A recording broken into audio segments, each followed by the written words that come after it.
উফ, এই ঝড়ে আর পারছি না, কিন্তু থামলে তো চলবে না। সংসারের খরচ যে আমাকেই চালাতে হবে। ডাক্তার কাকু, পায়ে পড়ি তোমার, বাবাকে বাঁচাও। বড় হয়ে আমি সব টাকা শোধ করে দেব, প্লিজ। কেউ একটা গাজর কিনবেন? কেউ না, আমার বাবা যে মরে যাবে, আমাকে কি কেউ সাহায্য করবেন না? ওই নদীতে নামলে হয়তো মরে যাব, কিন্তু বাবাকে বাঁচাতে হলে আজ আমাকে বাঘের বাচ্চার মতো লড়তে হবে। তোকে ছাড়ছি না। তুই শুধু একটা মাছ না, তুই আমার বাবার জীবন।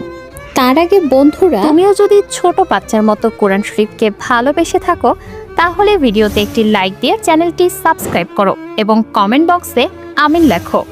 ইয়েস, পেরেছি। এই টাকা দিয়ে সব ওষুধ কেনা হয়ে যাবে। বাবা, আমি আসছি। এ কি খোকা, তুই এত ছোট হয়ে আমার জন্য এত কষ্ট করলি, আমি তো বিশ্বাসই করতে পারছি না। তোমার জন্য জীবনও দিতে পারি বাবা। বন্ধুরা, তোমরাও কি বাবাকে আমার মতো ভালোবাসো? জানাও তো দেখি।